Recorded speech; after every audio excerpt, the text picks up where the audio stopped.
नमो अरिहन्ताणं नमो सिद्धाणं नमो आयर्याणं नमो वज्रायाणं नमो रोहि सर्वसाहूणं येषु वञ्चनमुक्तारो सर्वपावपणासनो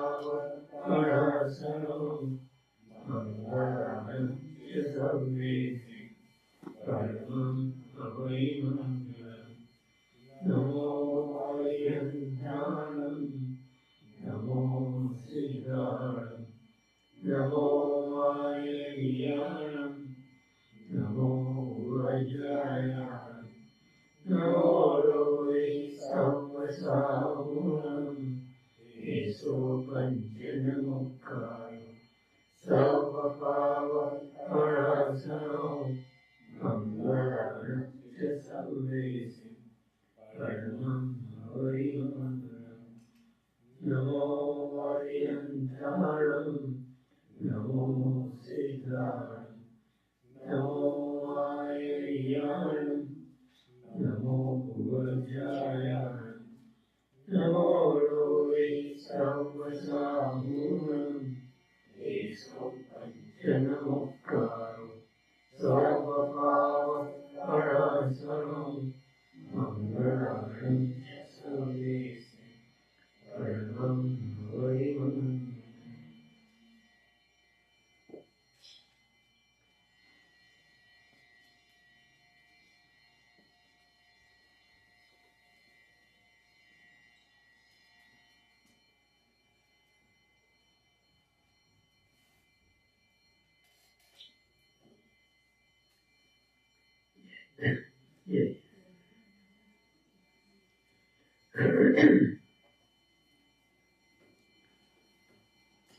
आज सोमवार तारीख 17 जुलाई 2017 पूज्य महाभाग्य श्री यशोजी महाराज को श्री अध्यात्मसार प्रबंध चित्रों में अधिकार ज्ञान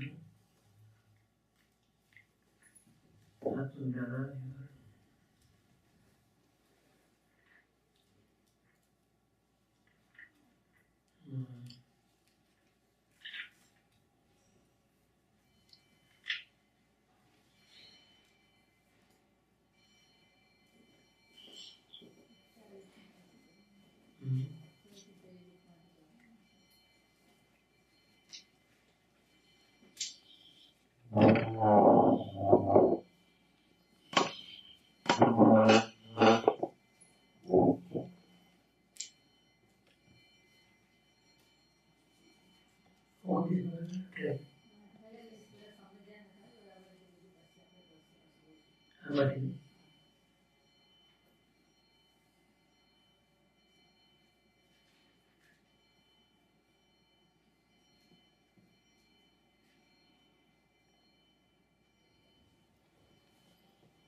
शुद्ध निश्चय ની દ્રષ્ટિ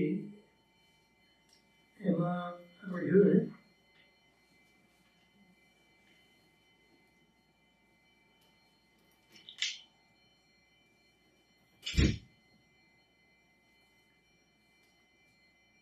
શુદ્ધ નિશ્ચયની અંદર આત્માનું મૂળ જે સ્વરૂપ છે એને જ જ્ઞાની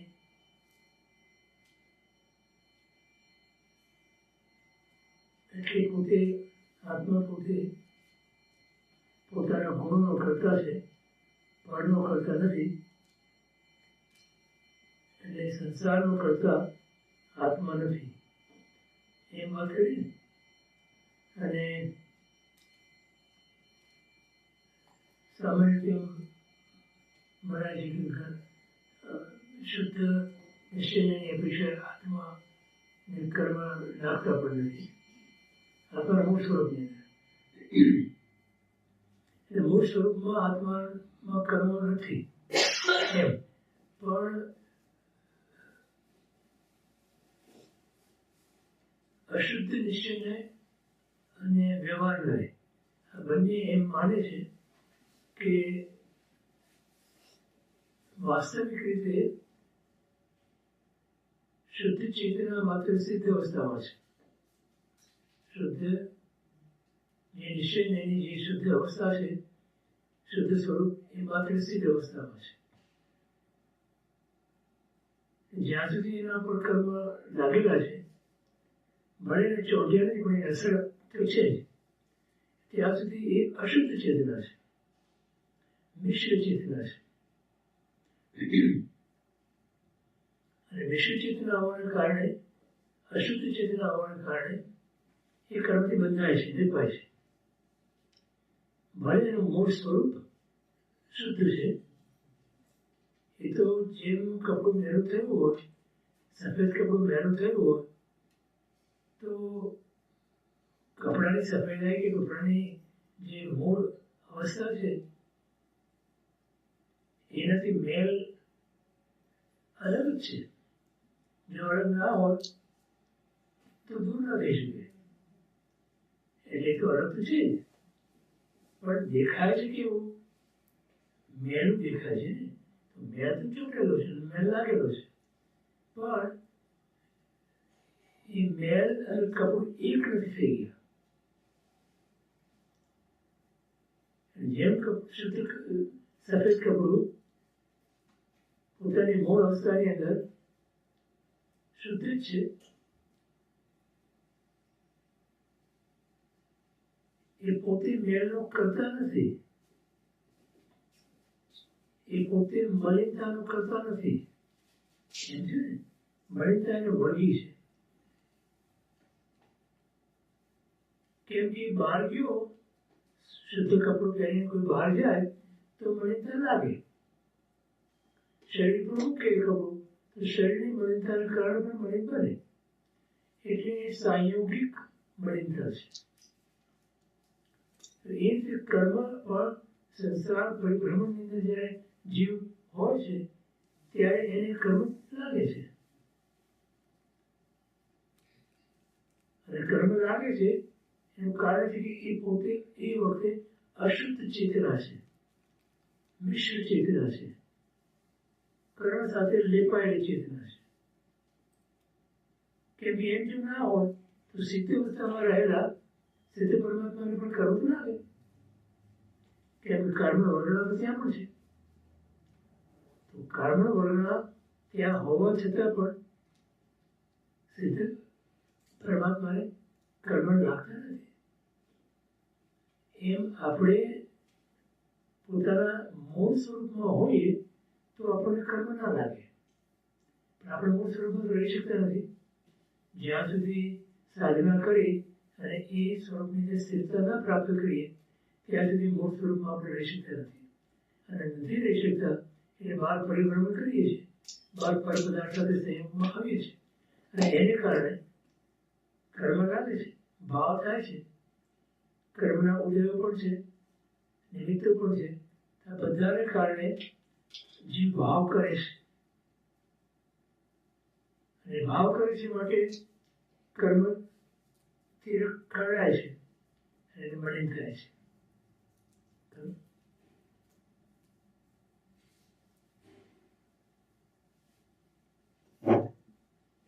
આત્મા નિજ સ્વભાવમાં નહીં કરતા નહીં કરતા.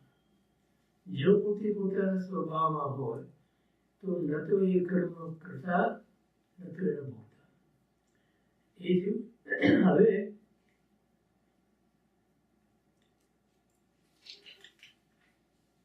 આ રીતે જ્ઞાની મહાત્મા પોતે પોતાના સ્વરૂપને જોવે છે જ્ઞાનસારનો જે પહેલો અષ્ટક છે એનો પહેલો શ્લોકની અંદર આ વાત ચર્ચી છે. બરાબર. પછી વ્યવહારને આત્માને કર્મનો કર્તા અને કર્મનો ભોગતા માને છે. કેમ કે ત્રણ પ્રકારે ભગવાને જે આત્માને કરતા કીધો એમાં સ્વભાવથી એ પોતે પોતાના ગુણોનો કરતા કીધો. જ્યારે પોતે પોતાના ગુણોનો કરતા હોય ત્યારે કંઈ કર્મનો કરતા ન બને. સ્વભાવની અંદર તો પોતાના ગુણો છે, પણ એ દ્રવ્ય કર્મનો પણ કરતા ત્યારે બને છે કે જ્યારે એ કર્મથી લેપાયેલો હોય, અશુદ્ધ ચેતના હોય, ત્યારે કર્મનો કરતા એ વ્યવહારની અપેક્ષા છે ત્યાં, અને એ વાસ્તવિક સ્વરૂપ છે. એટલે ત્યાં કીધું કે અનુપચરિત વ્યવહાર નથી, દ્રવ્ય કર્મનો કરતા બન્યો. ખરેખર તો એ દ્રવ્ય કર્મ એ પોતે પૌદ્ગલિક ઘટના છે, અને દ્રવ્ય કર્મ પોતે જ પોતા તરીકે એટલે કર્મ તરીકે પરિણમે છે. એમાં જીવના ભાવ નિમિત્ત છે. કર્મના વર્ગણામાં જે યોગ્યતા પડી છે કર્મરૂપી પરિણમવાની, એને કારણે એ કર્મરૂપી પરિણમે છે. તો એ પૂતગલ, એ જે કર્મના વર્ગણા જે પૂતગલ છે એ પૌદ્ગલિક ઘટના છે. એ પૂતગલની અંદર એ કર્મ વર્ગણા જે પૌદ્ગલ છે એની અંદર એ યોગ્યતા પડી છે કર્મરૂપી પરિણમવાની, માટે કર્મરૂપી. તો એ કર્મનો પોતે સ્વયં કરતા છે.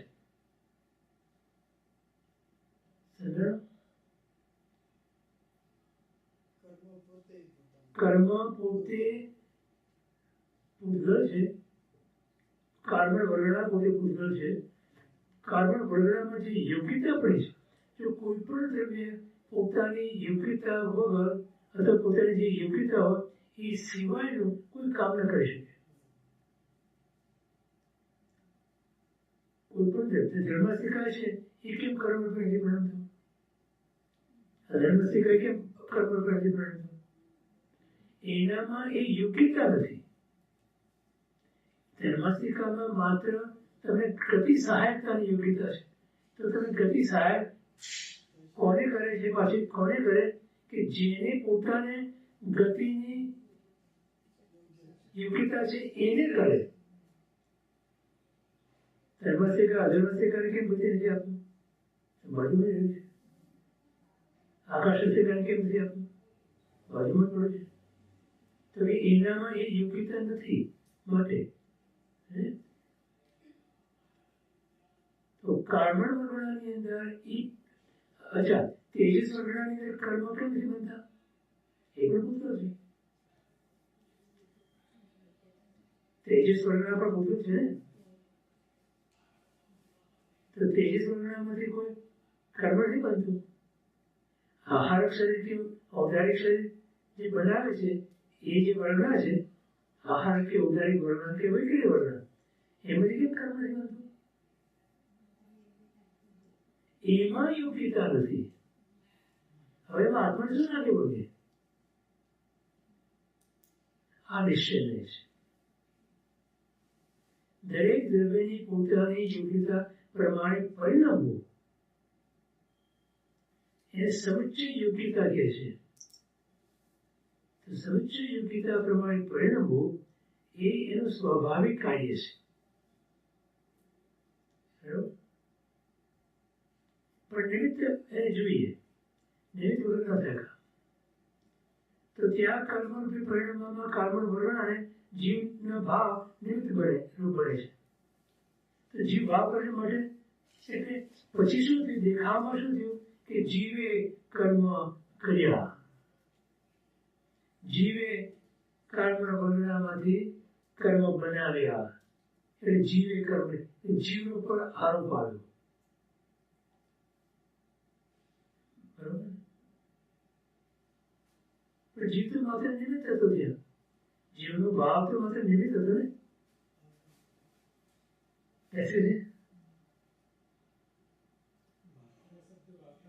हैं માત્ર શબ્દ વાપરવો બહુ પેલો થઈ જાય છે માત્ર નથી જે કરે છે માત્ર નથી ભાવ કરે છે ભાવ કરે છે પણ એ ભાવ કરે છે એ માત્ર નિમિત્ત છે એમ કહેવાનો મતલબ એ છે જો કારણ વર્ણનામાં કર્મરૂપે પરિણમવાની યોગ્યતા ન હોય તો જીવ ગમે તેટલા ભાવ કરે તો પણ કર્મ બને નહીં તો જો એમ હોય જીવના ભાવથી કર્મ થતા હોય તો તેજસ વર્ણના પણ છે એવી પુત્ર છે એમાંથી કર્મ થવો જોઈએ ઔપચારિક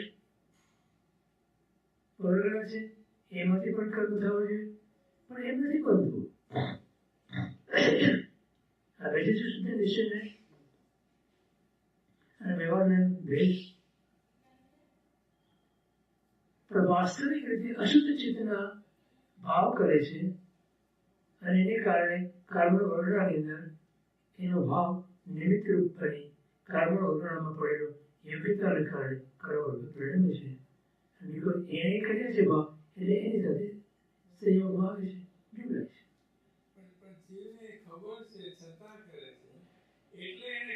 છે નહીં ખબર છે છતાં પણ ખબર પણ નથી ઘણી વખત અજ્ઞાની જીવને ખબર નથી નહીં હવે ખબર છે તો એ રોકી શકે છે ને એમ જો ખબર છે તો રોકી શકાય છે ને અજ્ઞાની જીવ છે એને ખબર નથી તે બંધાયા કરે છે રાધિકાળથી બંધાયા કરે છે અને એ પરંપરા ચાલુ રહી તો જ્યારે જીવ જાગ્યો અને એણે એમ વિચાર્યું કે મારે હવે સ્વભાવમાં રહેવું છે મારા ભાવને સ્વમાં નથી નાખવો તો ત્યાં કર્મબંધ અટક્યું તે પુરુષાર્થ છે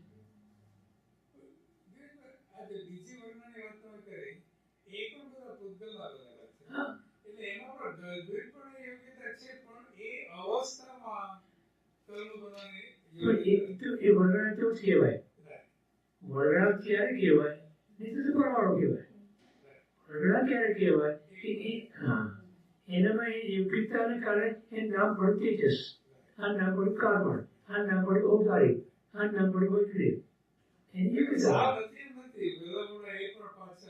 થશે પણ અત્યારે શું નામ પડ્યું એનું તો નામ પ્રમાણેનું કામ છે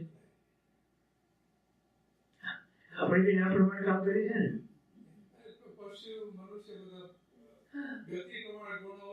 એ પ્રમાણે છે જેવી આકૃતિ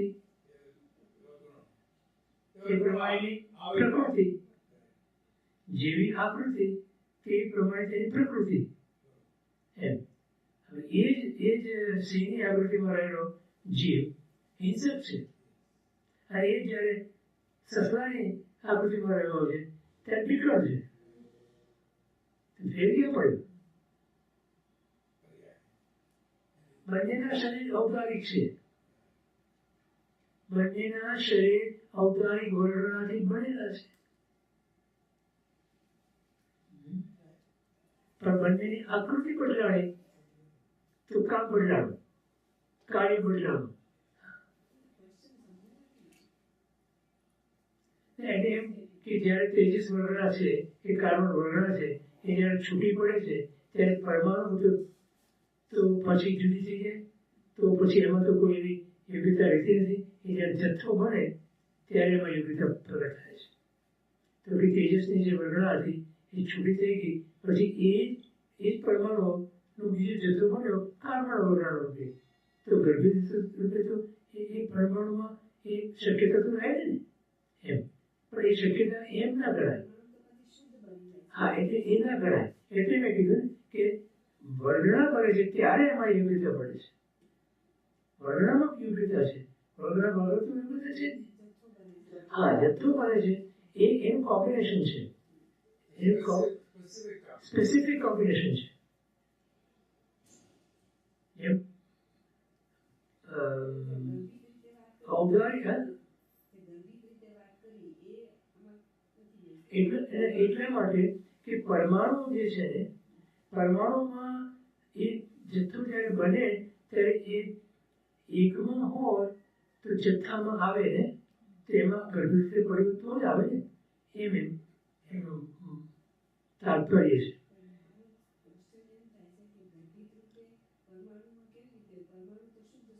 એ બધું શુદ્ધ ખરું, પણ કોઈ પણ વસ્તુ ને અંશમાં હોય તો એના આકાશગંગમાં પ્રગટ થાય ને, એ તો કેમ પ્રગટ થાય?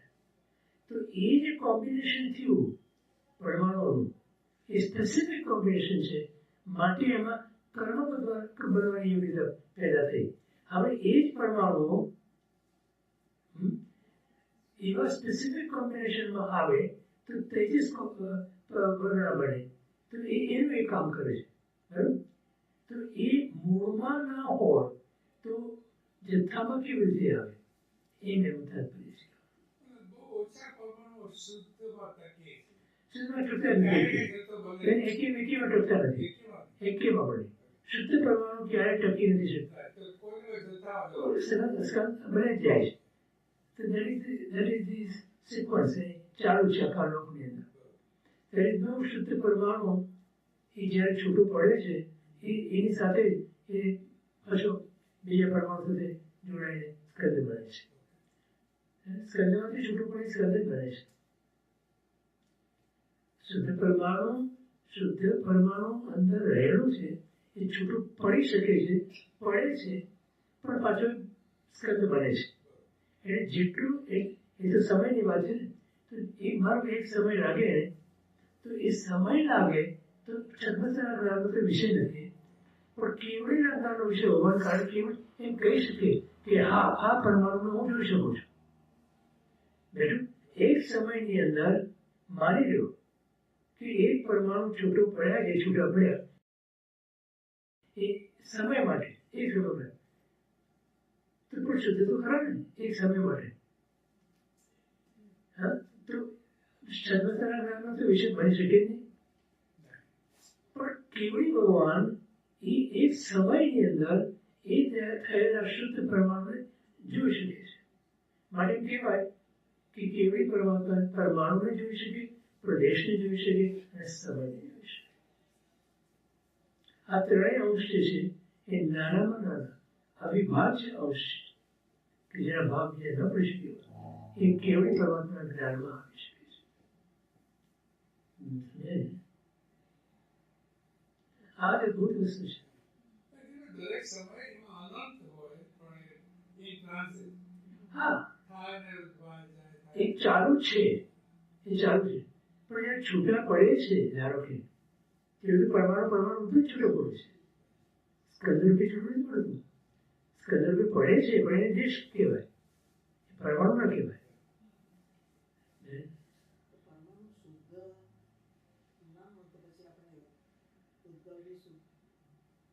પૂતગલ શુદ્ધ છે ને, એટલે પૂતગલને જો વળગ્યા તમે તો તમારે અશુદ્ધિ આવવાની છે. કેમ કે પૂતગલ ક્યારે બી શુદ્ધ છે નહીં. પૂતગલની અંદર મલિનતા એ ગર્ભિત રહેલી જ છે. માટે જેટલું પૂતગલની સાથેનો સંબંધ એટલી અશુદ્ધતા આપણામાં. હવે દેહનું વિચારો તમે, સવારે કેટલાય આપણે એના શણગાર કરીએ, 2 કલાક 3 કલાકમાં તો આમ તો કરિયાની સાથે જ શરૂ થઈ જાય છે મલિનતા. તમે જેવી એને શુદ્ધ કર્યું એ બીજી ક્ષણે મલિનતા શરૂ થઈ જ જાય છે, પણ તમે ભાષે નહીં મલિનતા, જણાય નહીં.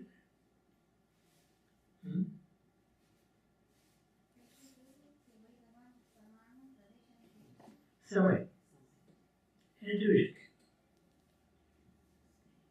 એ અવિભાજ્ય અંશ કહેવાય છે.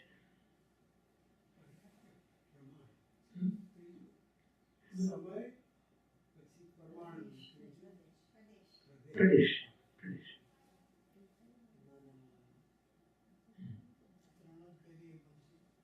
ત્રણ બસ.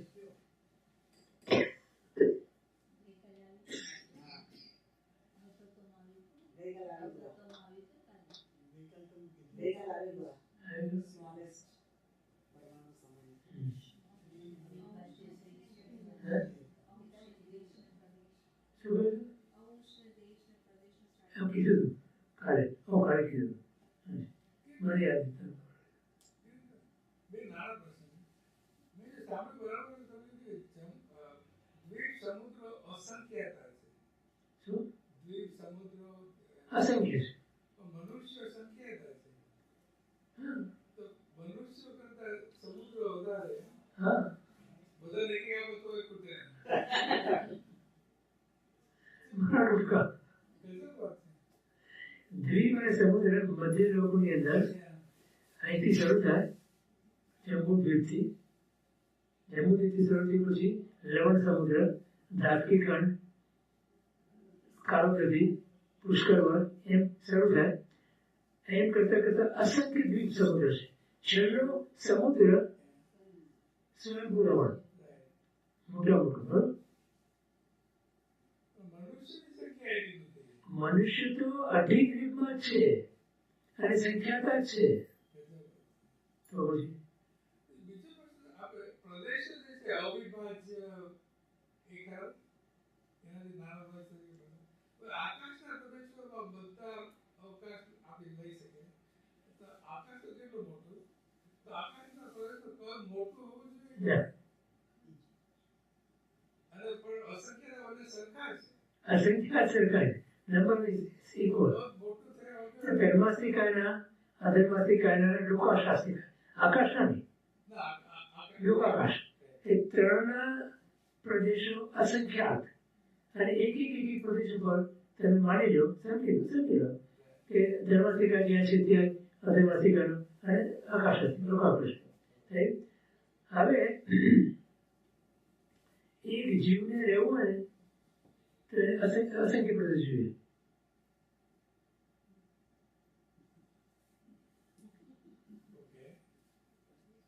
આ જીવના પોતાના અસંખ્ય પ્રદેશ છે. બરાબર. પણ જીવની અંદર એક ખૂબી એ છે કે એ પોતાના પ્રદેશોને પોતાના જે ક્ષેત્ર છે એની હિસાબે એ પોતે પોતાના વિસ્તાર અને સંકોચ એ કરી શકે છે. એ વખતે એના પ્રદેશનું કદ આકાશ પ્રદેશના કદ કરતા ઓછું હોવું જોઈએ કે નહીં? એટલે ઓછું એમ ત્યાં તો શું ક્ષેત્ર છે ને. અચ્છા તો આકાશનો એક પ્રદેશ લીધો ત્યાં ધર્માસ્તિકાનો પ્રદેશ છે અને અધર્માસ્તિકાનો પ્રદેશ છે. હવે એ પ્રદેશ ઉપર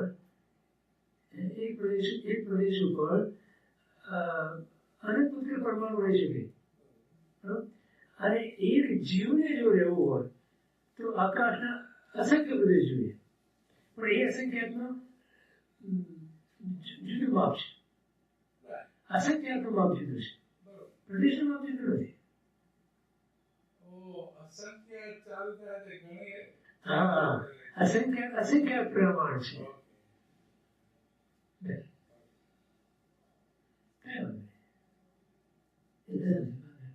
સમજાય.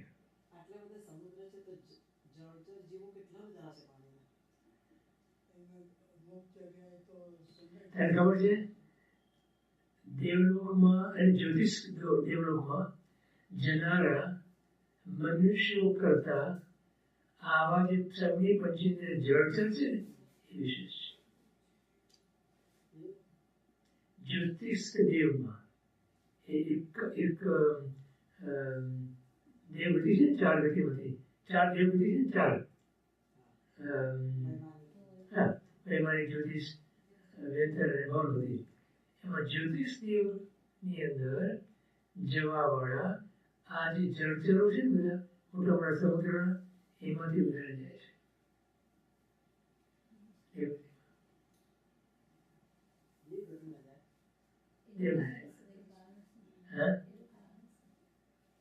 કારણ એટલે હવે એ સગની પંચેન્દ્ર જીવ છે કોઈ જાતિસ્મરણ જ્ઞાનથી થઈ જાય ને તો જે સ્થિતિ આવી તું કયા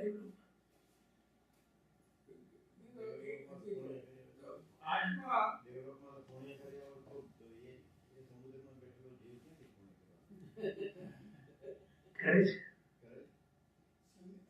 છે આપણે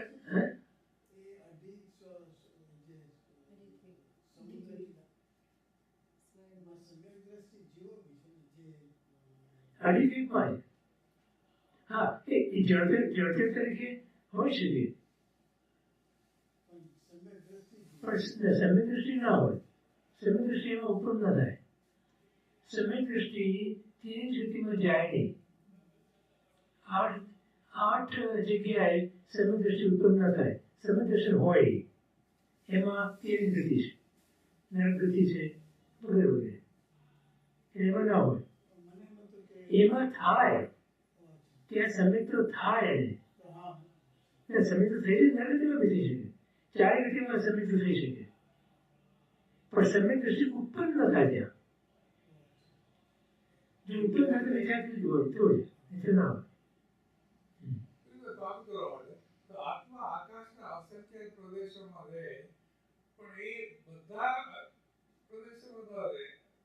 એટલે આકાશના ઓછા પણ અસંખ્ય પ્રદેશો પોતાના અસંખ્ય પ્રદેશોમાં સમાય.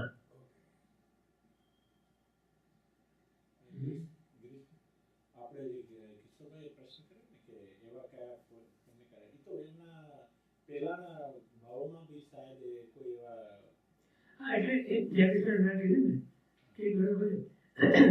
ઘણી વખત એમને સમુદ્રની અંદર એવા આકારના મત્સ્ય પણ હોય કે જે આકાર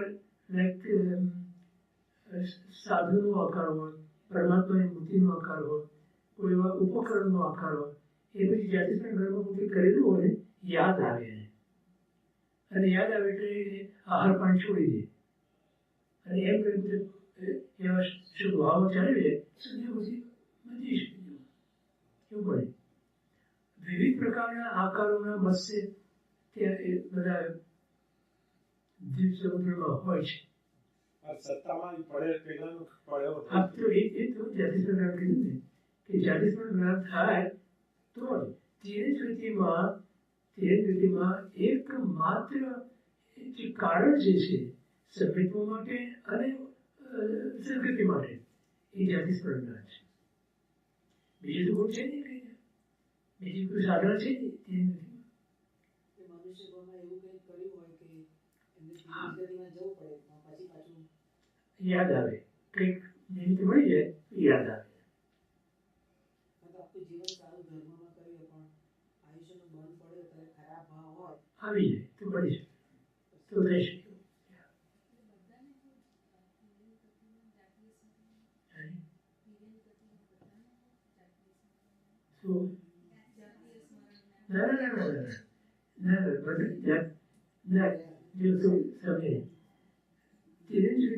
સમ્યક દર્શન થવા માટેનું કારણ મુખ્ય કારણ જાતિસ્મરણ જ્ઞાન.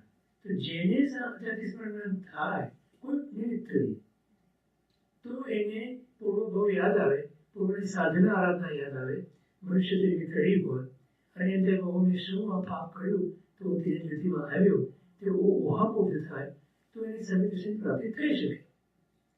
કારણ નરગતિમાં પણ સમ્યક દર્શનની પ્રાપ્તિ થઈ શકે. સમ્યક દ્રષ્ટિ જીવ જો આયુષ્યનો ભંગ ના પડ્યો હોય એ પછી જો સમ્યક દર્શન થાય અને એ પહેલા તો એ નરગતિમાં ના જાય, તેની ગતિમાં પણ ના જાય, દરિદ્રી પણ ના થાય વગેરે વગેરે છે. 8 પ્રકાર છે કે ત્યાંથી ઉત્પન્ન થાય ખ્યાલ. પણ એનો આયુષ્યનો ભંગ પડ્યો હોય અને પછી સમ્યક દર્શન થાય તો જે આયુષ્યનો ભંગ પડ્યો હોય ત્યાં જવું પડે. ક્ષણિક માર્ગ ક્ષણિક માર્ગને પહેલા આયુષ્યનો ભંગ પડ્યો નરકનો, પછી સમ્યક તો થયું અને પછી ભગવાન મળે એટલે ક્ષણિક થયું તો પણ એને જવું પડ્યું કેમ કે આયુષ્યનો ભંગ પહેલા પડ્યો.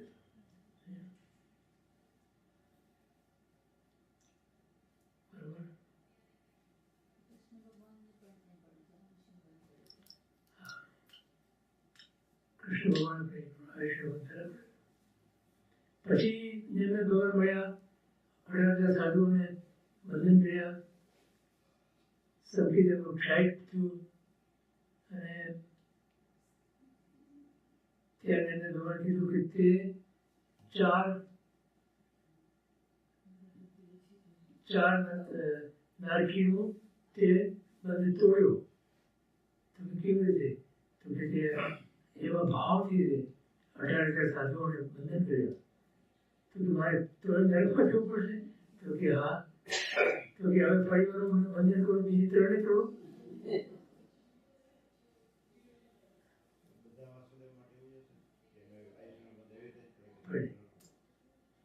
વાસુદેવ પ્રતિ વાસુદેવ નિયમથી નરકમાં જાય. અને ચક્રવર્તી હોય એ જો સંસારનો ત્યાગ ન કરે તો નિયમથી નરકમાં જાય, અને ત્યાગ કરે તો કાં તો સ્વર્ગમાં જાય, કાં તો મોક્ષે જાય.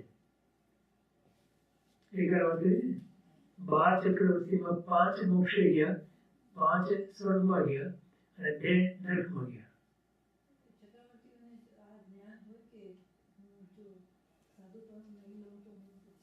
આપણને જ્ઞાન છે કે નહીં? જ્ઞાન તો હોય પણ એને ભવિતવ્યતા ભૂલાવે, એને ભવિતવ્યતા એવી છે ભૂલાવે. જ્ઞાન તો હોય ને.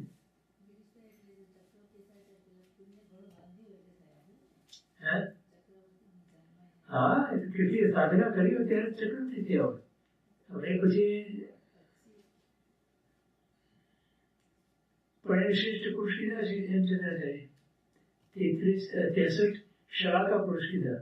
શલાકા એટલે શ્રેષ્ઠ. એમાં મૂક્યા છે વાસુદેવને પણ મૂક્યા છે, પ્રતિ વાસુદેવને પણ મૂક્યા છે, બળદેવને પણ મૂક્યા છે, ચક્રવર્તીને પણ મૂક્યા છે, તીર્થંકરને પણ મૂક્યા છે. 5 પ્રકાર. એવું બને કે આ બધી બહુ સાધના કરી હોય તો ચક્રવર્તી બીજા લોકોમાં બને, પણ એ સાધના બધી સપાટી પર કરી હોય એટલે ઊંડાણમાં કરી હોય તો કદાચ મને ના જઈ શકે એવું બને. હા, સાધના આરાધના કરી હોય તો એવું બને કે ચક્રવર્તી નામકરણનો બંધ કર્યો હોય. હવે જો એ સાધના આત્મલક્ષી થઈ હોય તો એની નરકમાં જવાના વારો ન આવે. પણ જેમ આ બ્રહ્મદત્તને થયું, સાધના તો એવી જ કરી હતી પણ પછી સાધનાને એને શું કર્યું? મોટાવી દીધી. મારી પાસે રત્ન હોય અને મને ભૂખ લાગી હોય, રત્ન છે કિંમતી, એટલું કિંમતી છે કે એનાથી આખા નગરને જમાડી શકાય એટલું મળી શકે, એથી આખી જિંદગી ચાલે એટલું મળી શકે, અને હું માત્ર 1% ભોજન એ રત્ન વટાવેલું માટે 1% ભોજન માટે બને કે નહીં? એવું એમને કર્યું હોય તો ચક્રવર્તી થઈ શકે એના કરતા મોક્ષે જઈ શકે એવી સાધના કરી છે. અને એ આવા નિયાળાથી એ સાધનાને ભૂટાવી લીધી. મોક્ષની અપેક્ષાએ ચક્રવર્તીપણું એ 1% ભોજન છે.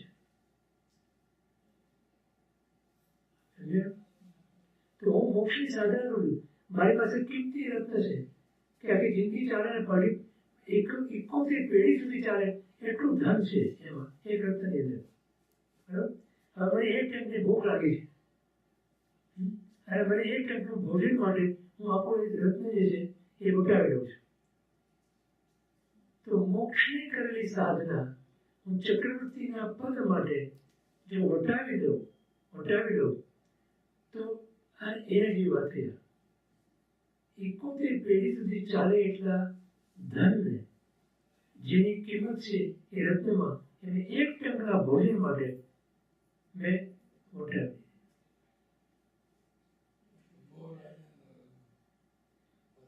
પવિત્ર રીતે બોલાવે. Hindsight, always you can justify this, and not justify, you can have a reason for that. કે ભાઈ એનું ભવિતવ્ય એવી હતી માટે એને એવો વિચાર આવ્યો, એવું કર્યું એને.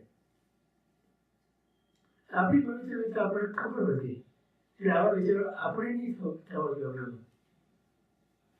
આપણે મોક્ષની સાધના આપણે વટાવી નથી કોઈ પણ પ્રકારના પ્રલોભનોમાં, સંસ્થાના કોઈ પણ પ્રલોભનોમાં આપણે વટાવી નથી. આપણે ખબર છે આપણી સાધના કેવી છે, પણ આપણી સાધના મોક્ષની છે. આપણે આપણો સંકલ્પ એ છે અને આપણો નિશ્ચય એ છે કે મારી જેટલી સાધનાઓ આ ભવ કરું છું એ મોક્ષની સાધના કરું છું. મોક્ષ માટે સાધન. પછી એમાં દેવગતિ મળે તો ભલે મળે, દેવગતિ જોતી નથી મળે. મનુષ્યપણું મળે તો પણ ભલે મળે. મને કોઈ વસ્તુ જોઈતી નથી. I don't desire for anything. I don't wish for anything. મારે તમારી સાધના મોક્ષ લક્ષી બનવી જોઈએ. પછી એ સાધનાના પરિણામે દેવગતિ મળે કે કોઈ મનુષ્ય ગતિ મળે કે જે કંઈ મળે એનો વાંધો નથી. કેમ કે જો મોક્ષલક્ષી સાધના હશે તો કાંઈ પણ મળશે ને તો ત્યાં સાધના ચાલુ રહેશે.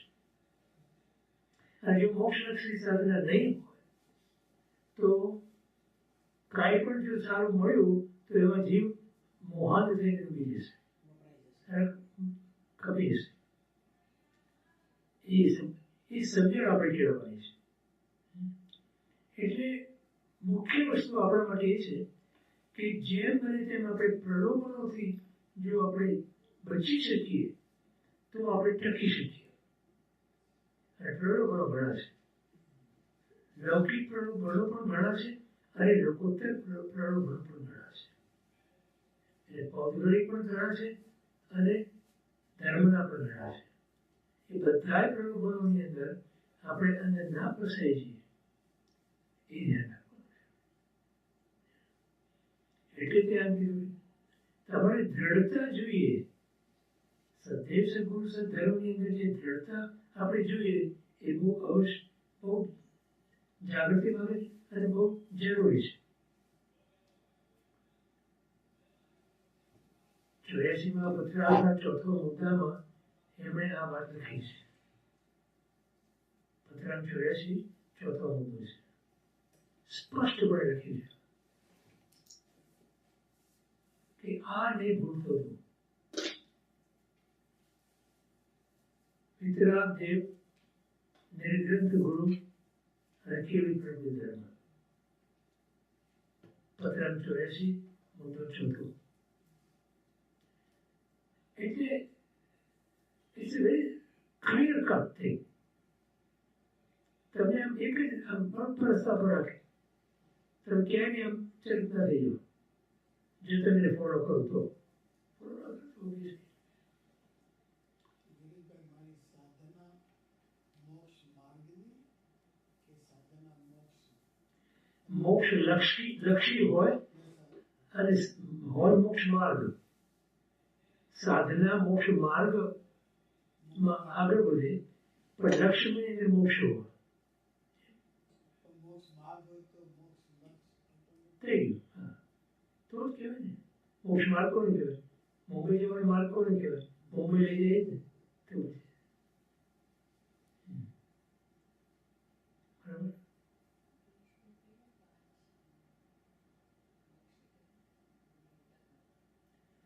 શાંતિનાથ, પૃથ્વીનાથ, હરનાથ, ભરત ચક્રવર્તી અને શરદ ચક્રવર્તી મોક્ષે ગયા. 5 ચક્રવર્તી મોક્ષે ગયા ને એમાં તીર્થંકર હતા ને 3 તો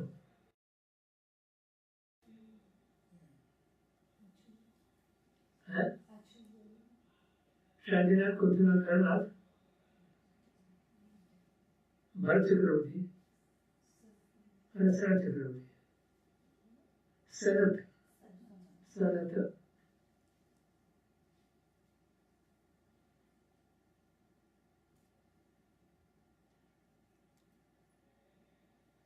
મોટાભાગે શરદ જ છે. આ 4 પછી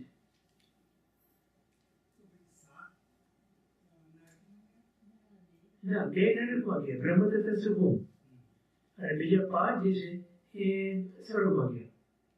એ 5 નામ નથી એમ.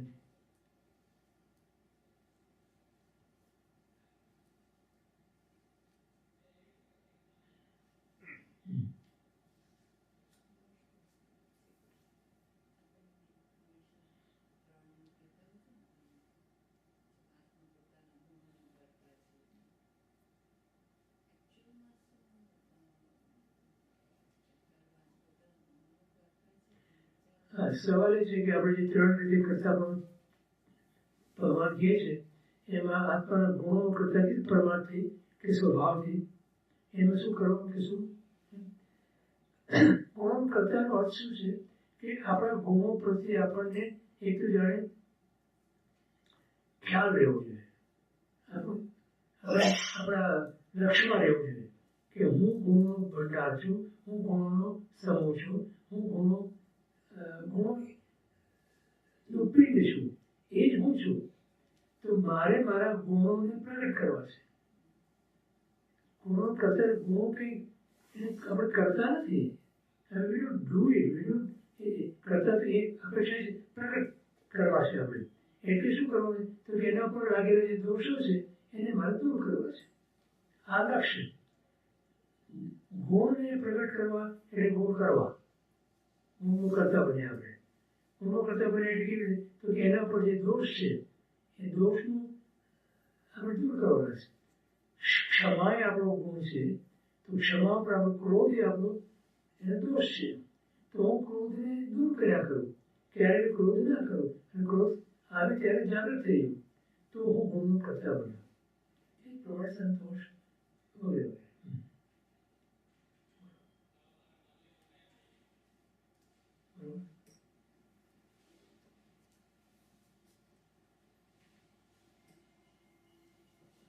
ટૂંકમાં ત્યાં કહેવાય મળે છે આપણે સ્વભાવના જ કરતા છીએ. બાકી બધું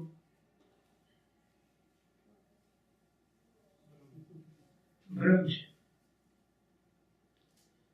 વ્યવહારના આત્માને કર્મનો કરતા અને કર્મનો ભોગતા માને છે એ આ અપેક્ષા છે. એને લીધે સંસારની લીલા ચાલ્યા કરે છે. કર્મનો કરતા બને આ સંસાર આગળ વધવાનો છે. વ્યવહાર દ્રષ્ટિએ સંસાર વાસ્તવિક છે એટલે તેને અનુપચારિત કીધું. બરાબર.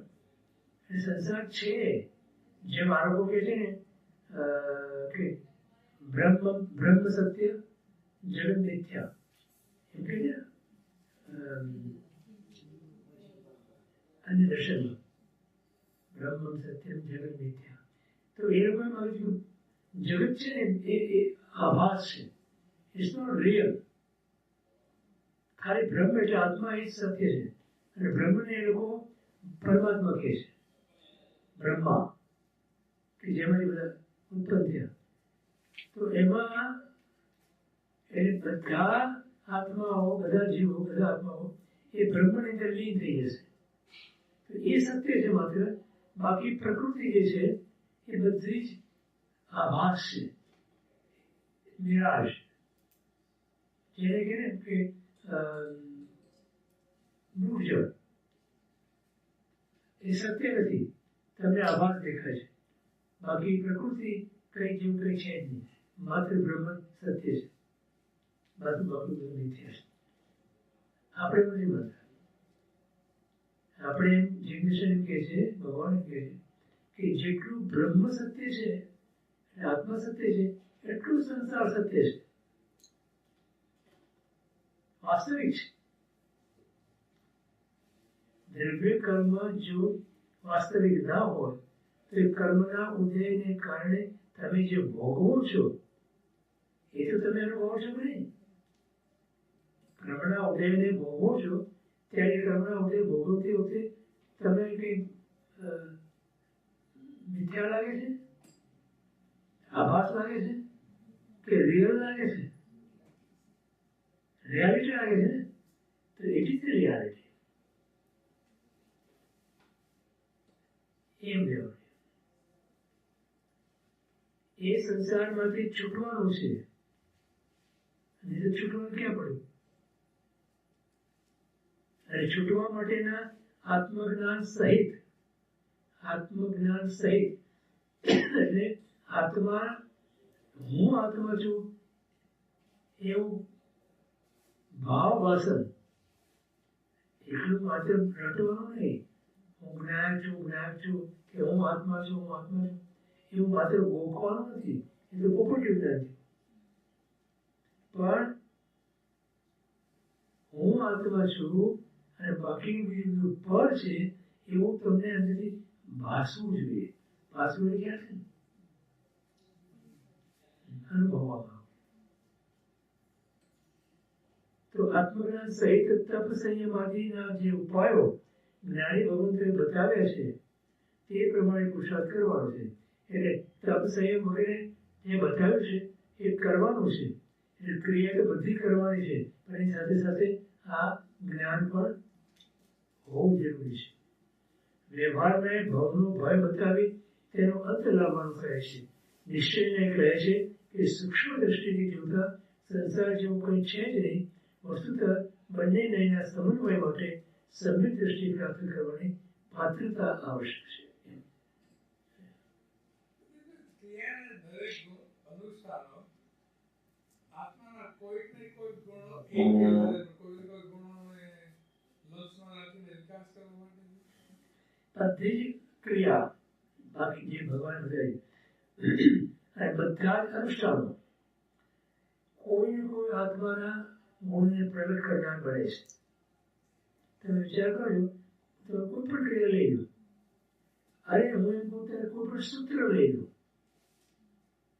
ભગવાને જે બધા સૂત્રો બતાવ્યા, રાજા ભગવંતે જે સૂત્રોની રચના કરી, કોઈ પણ સૂત્ર લઈ લો તમે, દરેક સૂત્રની અંદર પણ તમને આત્માનો કોઈ ને કોઈ ગુણ તે પ્રગટ કરવા માટેનું અંદર વિધાન હશે. તો આપણે જો એનો ભાવ કરીએ તો એ સાચો ભાવ એ અનુષ્ઠાન માટે. એટલે કીધું, ધારો કે તમે સામાયિક કરી તો સામાયિક અનુષ્ઠાન છે, બરોબર? તો સામાયિકથી તમારા સંતાપ ગુણ, બરોબર?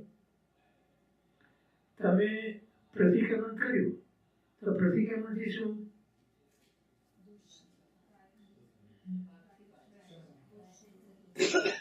ક્ષમા ગુણ.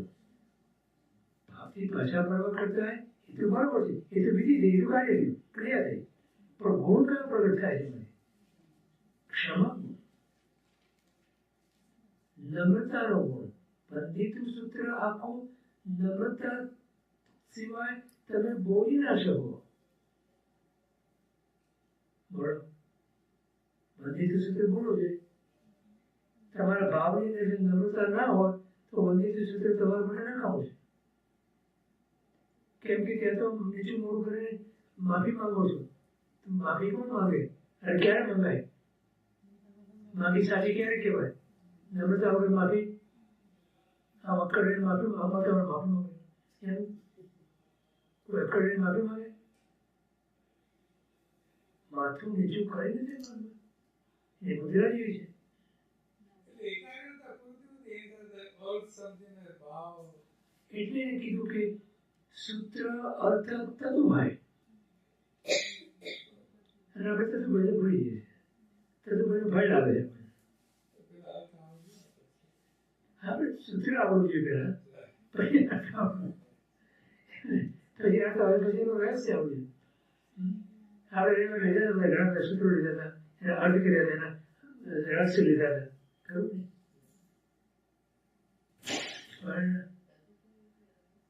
રહસ્ય અને જો એમ કહીએ તો એ આત્માના લક્ષ્ય કર્યું થયું છે, ખરું ના પણ થઈ જ જાય. તમે એને રહસ્ય લઈ આવો ને, કોઈ પણ સૂત્રની અંદર તમે એનું રહસ્ય કરો ને, એ થાય જ જાય. તમે નાના નાના સૂત્રો મેં કીધા હતા રહસ્ય કરો, તમે યાદ રાખો. હા, એ આવે એનું, પછી અભૂખ્યોનું, નવત્વનું, બધા ઘણા બધા સૂત્રો રાખી. બંધિત સૂત્ર તો કેટલું ઉચ્ચારેલું, કેટલું ઉચ્ચારેલું? હા, વર્ષ દોઢ ચાલ્યું.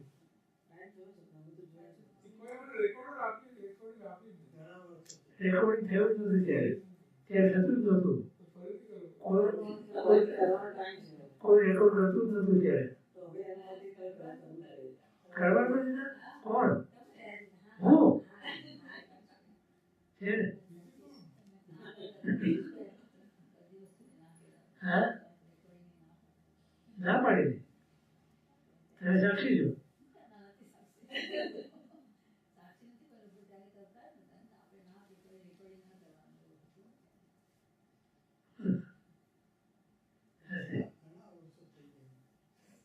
ઓછામાં ઓછા 16 વર્ષ થયા હશે. 16 નહીં,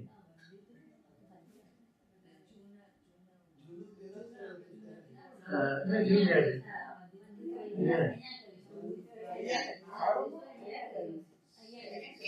અહીંયા કર્યું તો પછી રેકોર્ડ કર્યું હોય તો રેકોર્ડ કરી રહ્યો હોય. 2003 પછી રેકોર્ડ શરૂ થયા. 2004 પછી આવ્યો. 2003-4 પછી રેકોર્ડ શરૂ થયું હતું. કારણ કે 2003 અમે પહેલી જ વખત પ્રવેશ કરવા માટે યુસ્ટન ગયા હતા અને ત્યાં એ લોકોએ મને ખબર જ નથી. એ લોકો રેકોર્ડિંગ કરી દીધું પ્રવેશના બધા લેક્ચરમાં. એ લોકો કહે અને તમે લોકોને બધા કે ત્યાં કરવા દીધું અહીંયા કેમ નહીં? એ તો એક જ ખાલી એક જ મહાવીર જન્મ કલ્યાણકનો મારે એક લેક્ચર કીધું હતું મને કરવાનું કે સૌથી પ્રેસિડેન્ટ હતો અને એમ કીધું તમે આનો બોલજો એટલે બોલો પણ મને ખબર નહોતી એને રેકોર્ડિંગ કર્યું. હા તો વિડીયો આવ્યો બરોબર, સાઉન્ડ નહીં, અવાજ ના આવ્યો.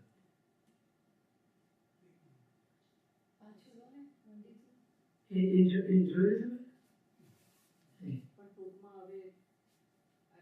તમે અહીંયા આપણે વંદિતું રેકોર્ડ શરૂ કર્યા પછી નથી કર્યું.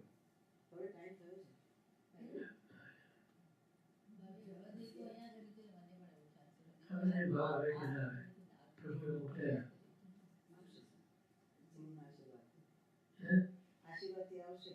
આશીર્વાદ તે પુણ્ય દેખાડો તમારું દઈશું. તારા પુણ્ય જગાડો દઈશું. તે વખતે વર્ષ 1.5 વર્ષ ચાલી એ આખું એક સાથે એ વખતે અમુક લોકો મને કહેવા વાળા આવ્યા હતા કે અમે 25-40 વર્ષથી પ્રતિક્રમણ કરીએ છીએ પણ મંદિર સુધીમાં આવો ભાવ પડ્યો છે મને ખબર નથી. This is what it is. We had no idea.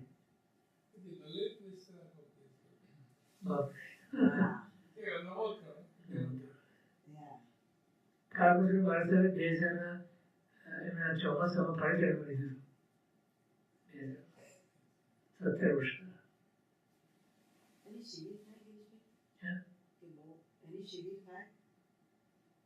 જયસરાની થઈ શકે, નામકરણ થઈ શકે, થઈ શકે. 2 JCSC પૂરા થાય. એક નામકરણ પૂર્ણ થાય. એક નામકરણ 2 દિવસમાં પૂર્ણ થાય. દરેક વિસ્તાર આપણો ગ્રંથ આપણો રવિશ્રી મહારાજ.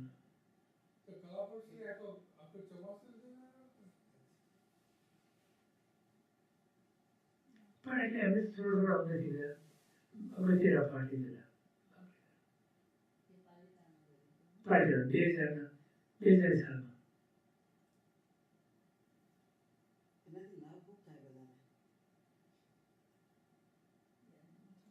નમોત્તરમથી જે નમ્રતાનો ભાવ આવે, જે પરમાત્મા પ્રત્યેની ભક્તિનો ભાવ આવે એ અદ્ભુત છે. 87 ગણી 21 વાર એનો ઉપમથી ભવ પ્રપંચાર કરતા 21 વાર બૌદ્ધ ધર્મમાં ગયા, જઈને પાછા આવ્યા અને પાછા જૈન ધર્મમાં શ્રદ્ધા અને દ્રઢ થઈ લલિત વિસ્તરા ગ્રંથથી નમોત્તરમથી બહુ મહાન સાધક હતા.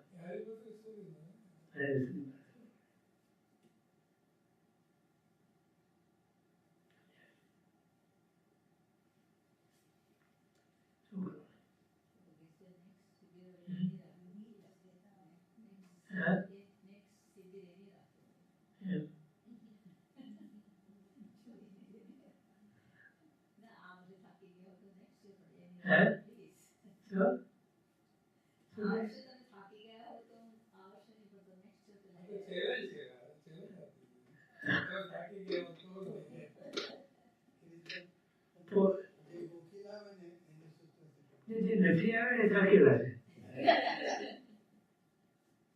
Am I correct or am I correct? Right? મને આજે શું કીધું 2 દિવસની રજા પાડો કીધું ને તમારા ભાભી છે ને એમણે મને કીધું મને કે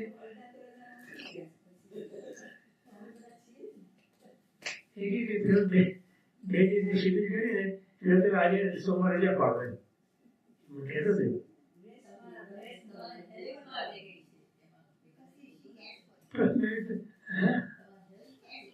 મેં કીધું જો થાકી ગયા હોય અને સ્વાધ્યાય ન કરો તો ઘરનું કામ નથી કરવાનું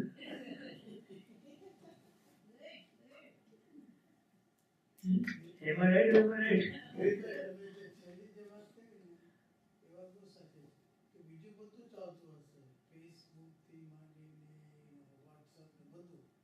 ધીમે કેમ કે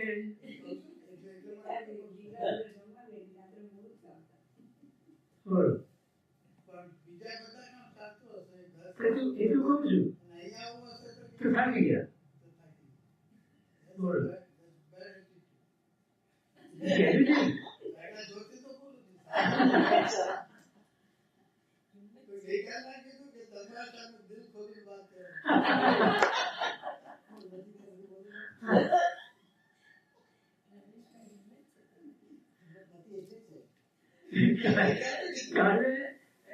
કાલે તો નહીં મારે લોકો એટલી દિલ ખોલી મારે આ ભાગો આ ભાગ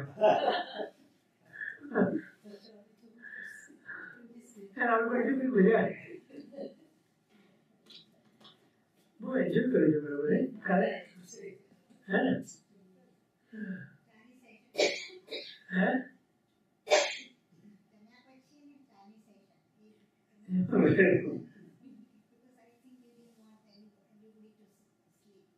એટલે બધા જગાડે ને જગાડવા પડે ને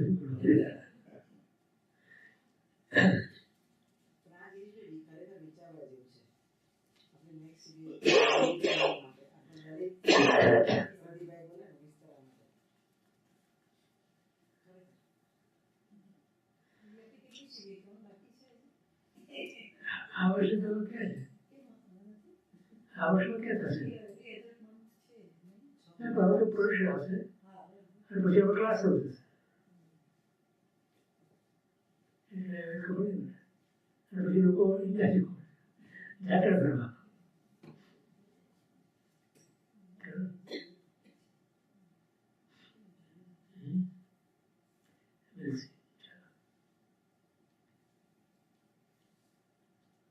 बहुत इसमें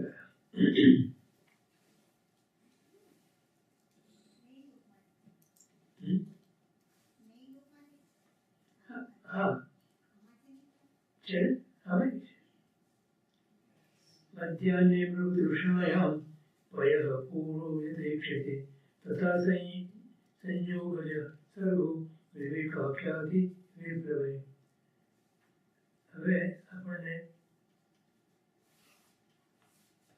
બીજું દ્રષ્ટાંત આપે છે કે જેમ મધ્યાહન સમયે મૃગ કૃષ્ણિકાને વિશે જળનું પૂર દેખાય છે તેમ વિવેકની યથાર્થ જ્ઞાન વળી પ્રાપ્તિના આવરણને લીધે સંયોગથી ઉત્પન્ન થયેલો સર્ગ એટલે જન્મ મરણાદી પ્રકાર દેખાય છે.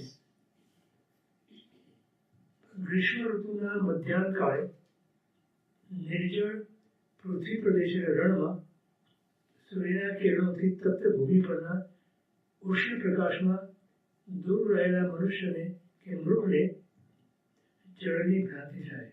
મૃગજળ કહીએ આપણે તે વાસ્તવિક નથી. ખરેખર ત્યાં પાણી હોતું નથી પણ પાણી દેખાય છે. તે જ પ્રમાણે વિવેક વેદ જ્ઞાન કે યથાર્થ જ્ઞાનના આવરણને કારણે સંયોગથી ઉત્પન્ન થયેલો જીવ અને કર્મનો સંબંધ રૂપ સંસાર છે તેવો ભ્રમ પેદા થાય છે. પણ શુદ્ધ એવા નિષ્ક્રિય જીવથી સંસાર પેદા થતો નથી. વળી એ સંયોગ સત્ય નથી. આજે થોડું હમણાં આપણે બધી ચર્ચા કરી. કહેવાનો મતલબ એ છે કે એક અપેક્ષા એ આ સંસાર એ મૃગજળ જેવો છે, ખરેખર નથી, પણ એટ ધ સેમ ટાઈમ એ વાસ્તવિક પણ છે. એના બંને સ્ટેટમેન્ટ જે છે ને એ અપેક્ષિત સ્ટેટમેન્ટ છે. એ અપેક્ષાથી તમે સમજવા પડે. તમે વિચાર કરો કે શુદ્ધ આત્માને તો ક્યાં સંસાર છે અંદર? શુદ્ધ આત્મા સંસાર છે નહીં, પણ અશુદ્ધ ચેતના જે છે, જે કર્મના સંયોગથી અનાદિકાળથી અશુદ્ધ થયેલી છે, રહેલી છે, એની તો સંસાર છે અને એ સંસારનો વાસ્તવિક છે. એટલે એક બાજુ સંસાર વાસ્તવિક પણ છે અને એક બાજુ તમે જુઓ તો એના મૂળ સ્વરૂપની અંદર સંસાર નથી. એ અહીં આપણને સમજાવે છે. બીજું dimension કે આ દ્રવ્ય જગત છે, વાસ્તવિક છે, પણ દરેક જીવની સંસાર વિશેની કલ્પના જુદી જુદી છે. હા, બધા પોતાનો સંસાર એટલે એ છે ને બે વસ્તુ. સંસારના બે પ્રકાર છે, એક અભ્યંતર સંસાર અને બાહ્ય સંસાર. બાહ્ય સંસાર તો જે તમને દેખાય છે એ બાહ્ય સંસાર છે. અભ્યંતર સંસાર તમે જેટલો એની અંદર ઉત્પન્ન થયા એટલો તમારો અભ્યંતર સંસાર ઊભો થાય છે. એટલે અહીંયા શું છે, સંસાર ભાવના આવે છે, બાર ભાવના એમાં આ રીતે સમજાય છે. એટલે હવે અહીંયા શું કહે છે કે નિષ્ક્રિય જીવ સંસાર નથી. એટલે શું છે, તમે જો કોઈ પણ પ્રકારની ક્રિયા ન કરો મનોચિંત કાયના યોગોની, તો તમારા માટે સંસાર નથી. તો સંસાર કોણ મળે? તો મનોચિંત કાયના ની ક્રિયા જે કરે છે એને માટે સંસાર ઉભો છે. ઉપયોગ છે. એટલે કરે છે પોતે જ કરે છે, એટલે ઉપયોગ આવી ગયો. હવે તમે જો ઉપયોગ ના કરો તો તમારો ઉપયોગ એ તમે જ કરો ને. તમે જો એ મનોચિંત કાયના યોગો ને માત્ર યોગ ક્રિયા થવા દો ઉપયોગ વગરની, તો તમારા સંસાર નથી. કેવડી ભગવાન શું છે? પૂરો મન છે, વચન છે, કાયા પણ છે, બરાબર? છતાં એનો સંસાર નથી. કેમ? એમના યોગની ક્રિયા ચાલુ છે, યોગ ક્રિયા બંધ નથી. યોગ તો 14મા ભવસાન પર બંધાય છે, ત્યાં બંધ પડે છે, ત્યાં સુધી તો ચાલુ. તો યોગની ક્રિયા ચાલુ છે, મન વચન અને કાયાના ત્રણેય યોગની ક્રિયા, છતાં ઉપયોગ નથી થયા, એને નિષ્ક્રિય છે. તો માત્ર યોગની ક્રિયાથી કોઈ જીવ બંધાય નહીં. એટલું સમજાયું? અધિકાર છે, આત્મજ્ઞાન અધિકાર, એટલે વધારે ને વધારે આપણે નિશ્ચયને લક્ષથી વધારે વિચાર્યું ને આપણે સમજીને ગૌર કરતા તો પછી નથી થતું. એટલે somehow we have to change that or how to work on that. એટલે એ કહે છે કે આત્મનિશ્ચય અધિકાર છે. આત્મજ્ઞાન તમે જો નિશ્ચય કરો કે હું આત્મા છું, હું ઉપયોગવંત આત્મા છું, માત્ર જ્ઞાન દર્શન અને માત્ર મારા સ્વભાવનો કરતા છું, પરનો કરતા નથી, એ તો તમે નિષ્ક્રિય કરો. તો મનુષ્ય કાયના યોગો ભલે આપણને વળગેલા છે, પણ છતાં એની પ્રવૃત્તિમાં એની ક્રિયાની અંદર તમે બંધ ન રહો. જસ્ટિફાય કરવાનું કે એના વિચારને એનું બધું ઓછું થતું જશે, છોડી જશે. હા, તમે નિષ્ક્રિય બનો. એ આખો આ અધિકાર છે ને, એ અધિકારની અંદર એક જ શું તમને દેખાય કે તમે માત્ર તમારા ગુણોના કરતા છો, બાકી તમારે પરની અંદર કરતા કે ભોગતાપણો સ્થાપિત કરવાનું નથી. માત્ર પરના તમે જ્ઞાતા દ્રષ્ટા બનો. કેમ કે જ્ઞાતા દ્રષ્ટા બનો એ તમારો સ્વભાવ છે. પછી સામે પર આવે કે પરમ આવે, એને પણ તમારે જ્ઞાતા દ્રષ્ટા રહેવાનું છે. તો અને એ સાથે સાથે મનુષ્ય કાળના યોગો ભળેલા છે, જોડાયેલા છે આપણને યોગો ઉપયોગ સાથે. તો એ ઉપયોગને અલગ કરતા રહ્યો. મનુષ્ય કાળના યોગો છે, ભળેલા છે, સાથે છે, કર્મના સંયોગથી ભળે રહ્યા, એ એનું કામ કર્યા કરશે. તમારે એની અંદર દખલ કરવાની જરૂર નથી. તો શું થશે કે તો તમે એનાથી અલગ થઈ શકશો, તો તમે બંધાશો નહીં. તમે મનોચિંતાના યોગોની જો મનોચિંતાના યોગોની જે પ્રવૃત્તિ છે ને એ કર્મને આધીન છે. અત્યારની દશામાં આપણે એની દ્રષ્ટિ પણ કરવાનો પ્રયત્ન કરીએ છીએ કે એનાથી વધારે એટલે માણસ શું કહે જ્ઞાની શું કહે છે આપણે કે મનોચિત કાયાની જે પ્રવૃત્તિ જે છે એ કર્મના ઉદયજન્ય છે. બરોબર. હવે કર્મ એ તમે નથી, કર્મ પુષ્કળ છે પણ કર્મ જળ છે. તો કર્મના યોગો પણ જળ છે. તો જળની સાથે મળીને જે કરવું કર્યા કરે, તમે ચેતન છો તો તમે એનાથી અલગ થઈ જાઓ. જો એ દાખલા કીધું કેમ બંધાય છે, કર્મ કેમ આવે? જીવ વીરની સ્ફુરણ ગ્રહણ કરે જળતું. તમારું વીર, તમે વીર એટલે શું? તમારો ઉપયોગ. તમે તમારો ઉપયોગ એમાં નાખો છો વીર્ય વડે, માટે તમે એ કર્મને ગ્રહણ કરો છો. તમે ના નાખો તો કર્મ તમે નથી ગ્રહણ કરો. તો તમારું મનોથી કારણે યોગની પ્રવૃત્તિ ચાલ્યા કરશે. તમે નિષ્ક્રિય છો, તમે એમાં ક્રિયામત ના બનો અને એ કોઈ પણ ક્રિયાને જસ્ટિફાય ના કરો તો તમે જરૂર થઈ. આ એ જ આખો આ અધિકારનો સારાંશ છે. સમજાયું? જે કંઈ થાય તેને થવા દો, આ મોક્ષ માર્ગ છે. કરીએ એ સંસાર છે, જે થાય તે થવા દેવું એ મોક્ષ માર્ગ છે.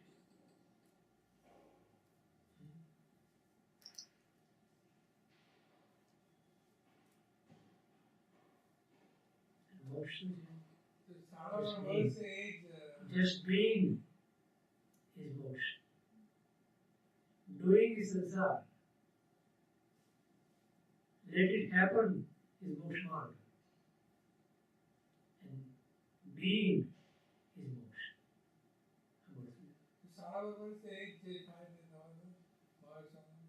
જે થાય તે થવા દો. પછી એમાં વિવેક રાખો. એમાં કોઈ મોટું નુકસાન થતું હોય કે કોઈને કંઈ તકલીફ થતી હોય, obviously you have to interfere. પણ એ વખતે તમારે ઇન્ટરફિયર થવું છે, એ ઇન્ટરફિયર પણ એ રીતે થવાનું છે, ઉપયોગને નહીં. મનોજન કારણે યોગથી થાવ, ઉપયોગથી નહીં થાવ. તમે એમાં ના ભણો, તમારી જરૂર નથી. તમારા મનોજન કારના યોગની જરૂર છે, આપો.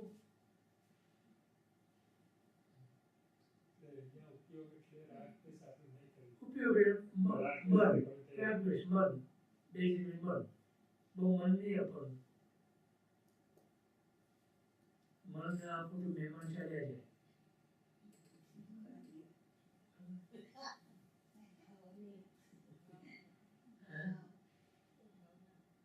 ભાવ ના આપે તો ચાલ્યા જાય મહેમાન. તો કર્મ આવે નહીં. કર્મને આપણે બોલાવીએ છીએ, ભાવ આપીએ છીએ.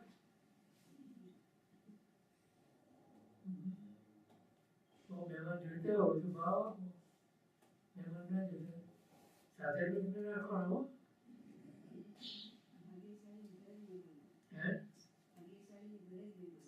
ભાગશાળી ઘરે મહેમાન આવે, બરોબર છે. અતિથિ દેવો ભવ. હા તો એ રાખવું તો પડે જ ને.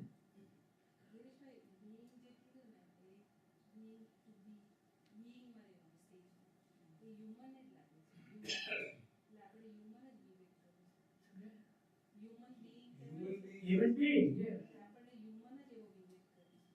हाँ, human being is your way of raising. You're right, absolutely right. You, Chintan. તો શું આપણે કેટલો ફાયદો થાય? આપણે કેટલો લાભ થાય? તો પછી અમારા લાભ માટે તો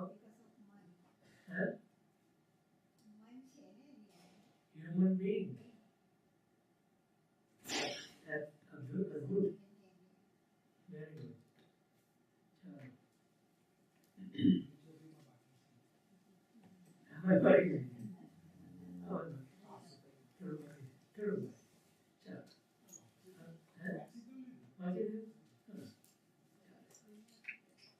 થોડો વિસ્તાર કર્યો.